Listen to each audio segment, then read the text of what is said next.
Assalamualaikum warahmatullahi wabarakatuh.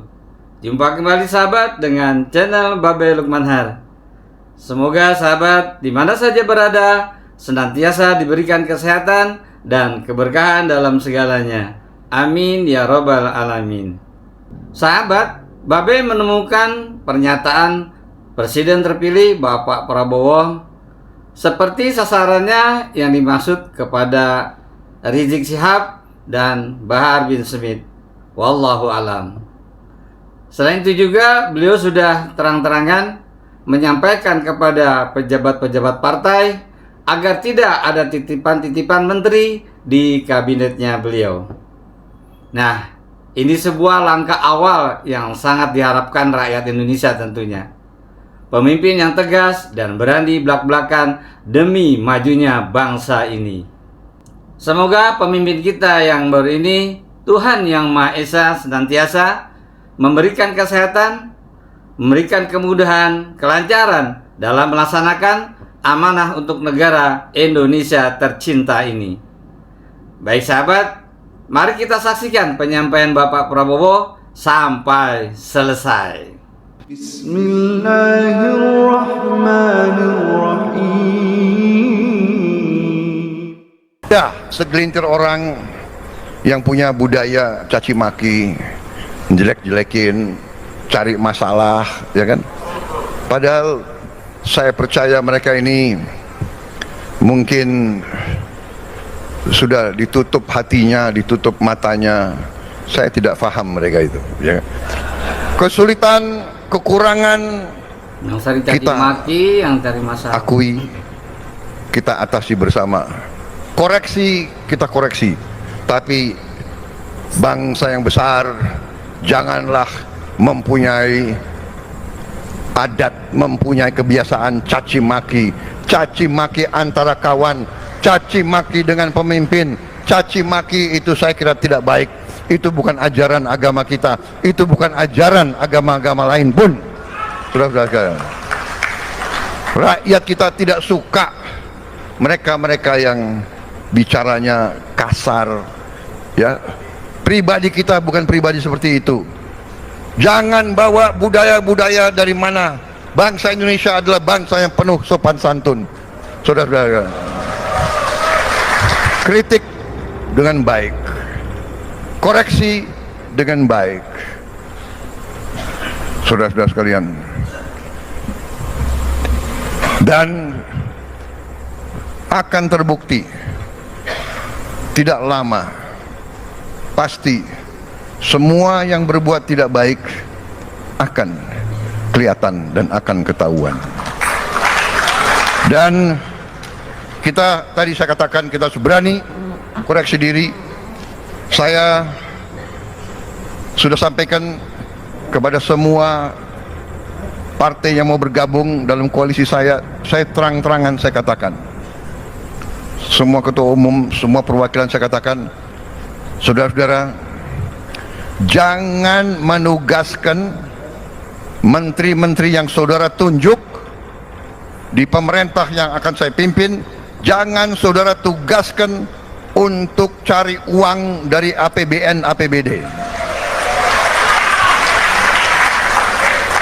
Zamannya sekarang susah. Ini zaman digital. Ini zaman teknologi, ini zaman pengamatan sangat cepat. Jangan coba-coba. Tapi kita mengakui, kita dengan cara yang halal, dengan cara yang baik, kita mengerti setiap institusi, setiap organisasi, setiap partai politik pasti perlu uang, pasti perlu sumber daya. Ini terbuka saja kita. Mari kita kelola kekayaan kita sehingga kita bisa mendukung semua institusi dengan baik, terang-terangan. Kenapa tidak? belak-belakan. Peluang ekonomi kita sangat besar, kekayaan laut kita sangat besar, pantai kita salah satu terbesar di dunia, 90.000 hektar lebih panjang pantai kita. Kita bisa buat budidaya ikan dan sebagainya. Saudara-saudara, tidak akan panjang lebar di sini saya bicara tentang komoditas dan kekayaan kita. Tapi cukup saya katakan, saya yakin dan percaya dengan manajemen yang baik, dengan kebersatuan kita, persatuan politik kita, kita bisa mengelola kekayaan kita dengan sebaik-baiknya. Kebocoran yang begitu besar harus kita hentikan. Uang inilah yang akan kita kelola untuk mendukung segala kebutuhan kita, menaikkan gaji-gaji mereka yang perlu dinaikkan, mendukung semua kebutuhan bangsa kita. Saudara-saudara sekalian, saya kira itu yang ingin saya sampaikan. Sekali lagi selamat PKB, selamat berjuang untuk bangsa, negara dan agama. Saya selalu titip, mari kita membangun kerukunan, mari kita bangun hal-hal yang baik. Saudara-saudara sekalian, saya sangat dukung tadi apa yang disampaikan Pak Muhaimin. Kita perlu toleransi. Toleransi ini butuh, sangat butuh, vital bagi bangsa kita. Saling menghormati. Silahkan kalau punya keyakinan, punya tradisi yang baik, kenapa harus dihalang-halangi? Kita hormati semua, saling hormati, inklusif. Jangan kita cari perbedaan, mari kita cari titik-titik persamaan dan persatuan, dan menjaga kekayaan tersebut. Sahabat, mari kita saksikan kembali video berikutnya yang tidak kalah serunya. Ini adalah video yang menyatakan tidak sejalan dengan FPI, dan beliau menyampaikan tentang sejarah oknum-oknum orang Arab, bangsa orang Arab datang ke Indonesia. Mari kita saksikan sampai selesai. Gus Fuad, Kiai Imad, Abuya Maujud, terus Pak Tubagus, Jenderal Ami, kawan-kawan dari YouTuber, para alim, para ulama, para masyai, dan seluruh zuriyah Abu Yatim, yang betul-betul saya sudah cerita waktu itu ya. Saya itu waktu kecil sama bapak saya itu pernah dibawa ke Banten terus dikasih air. Nah itu saya suka Banten. Jadi sama-sama. Makanya yang gelas sektiga yang tengah kok sektinya cuma sekali tambah. Itu sekti. Ada sektinya. Saya sebenarnya begini, saya mau sedikit cerita gitu. Dari sejak awal saya waktu itu melawan FPI. Waktu FPI masih jaya-jayanya. Ini teman-teman dari Densus tahu betul. Saya diancam, mobil saya dikuntit, difoto dari belakang. Saya tahu anak kamu sekolah di mana. Ternyata setelah ditrace gitu, ternyata memang dari kelompok ini. Waktu itu saya merasa sendirian. Wah, ini ada Kiai Fuad, ada Kiai Iman. Wah, ini banyak ini yang mati. Karena begini, ketika saya sekolah di Amerika, saya menemukan dua buku.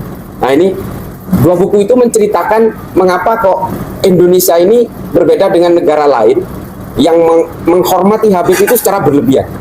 Di negara lain nggak ada. Malaysia mungkin ya masih terpengaruh sedikit. Singapura juga sedikit karena dulu di sana ada penyebar Islam namanya Habib Nuh. Dan orang-orang Melayu, terutama keturunan Bawean yang disebut orang Boyan itu juga sama seperti kita menghormati. Tapi di dalam buku itu saya agak sedikit terpengaruh juga. Di dalam buku itu disebutkan bahwa kecintaan orang terhadap yang gelar Habib ini mengapa sangat berlebihan. Ternyata ini bagian dari propagandanya Belanda.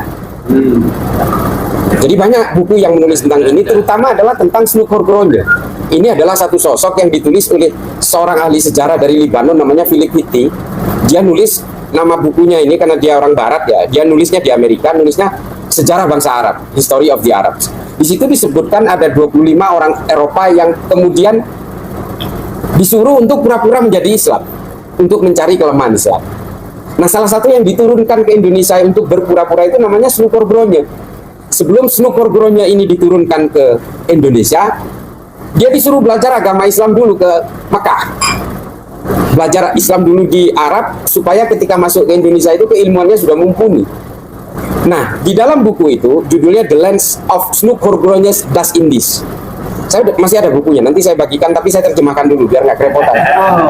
Nah, di situ dijelaskan temuan snookerbronya di Arab itu ternyata itu memang orang Indonesia yang sekolah di Mekah atau di Madinah atau di Jeddah. Ketika itu di Jeddah itu ada salah satu sekolah agama yang sangat masyhur gitu, yang sekarang sudah tidak ada.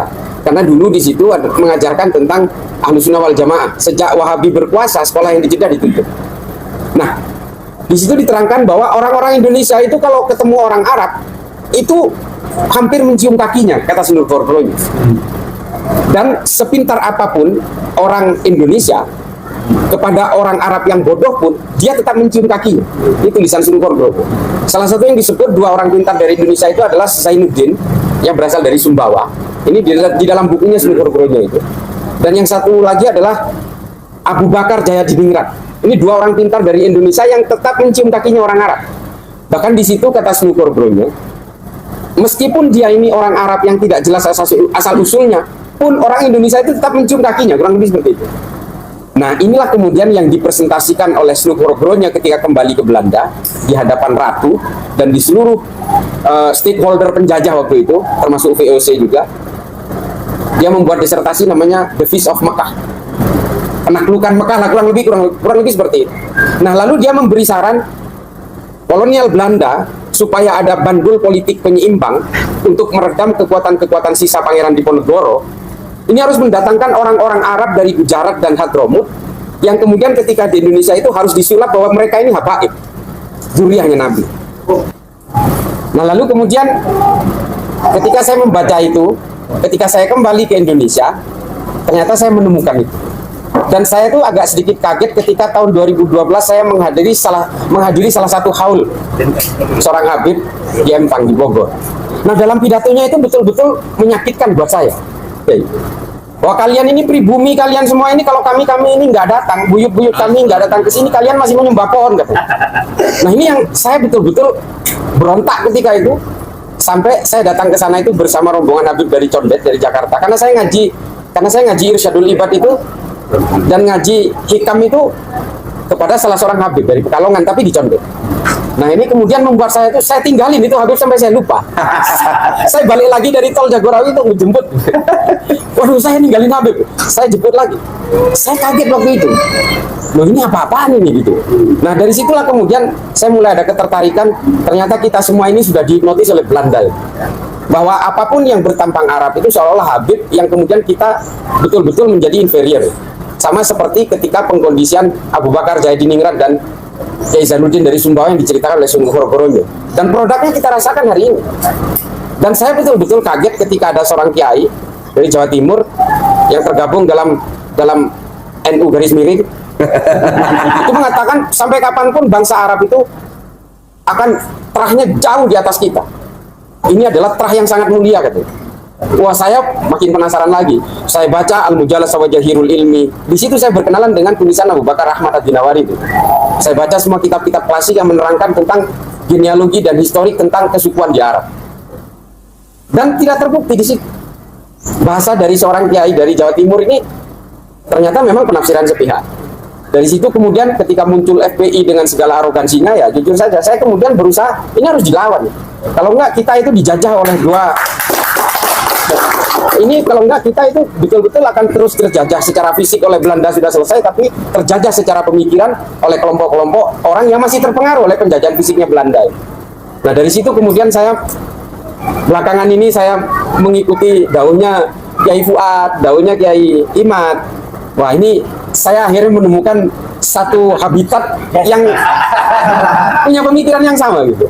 Nah, Kiai Imad, sampean meskipun undang saya nggak bisa-bisa, tapi teman-teman di Madura mau menghadirkan jenengan gitu.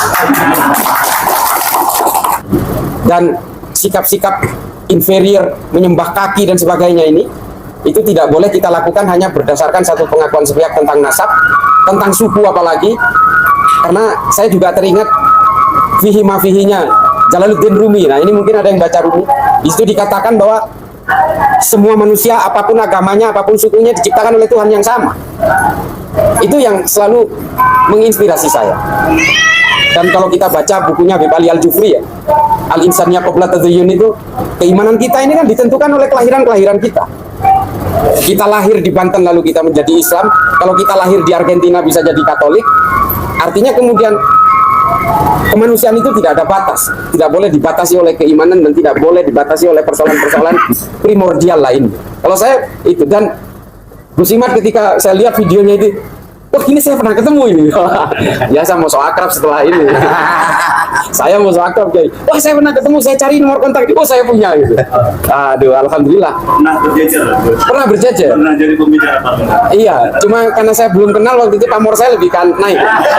Ampun Kiai.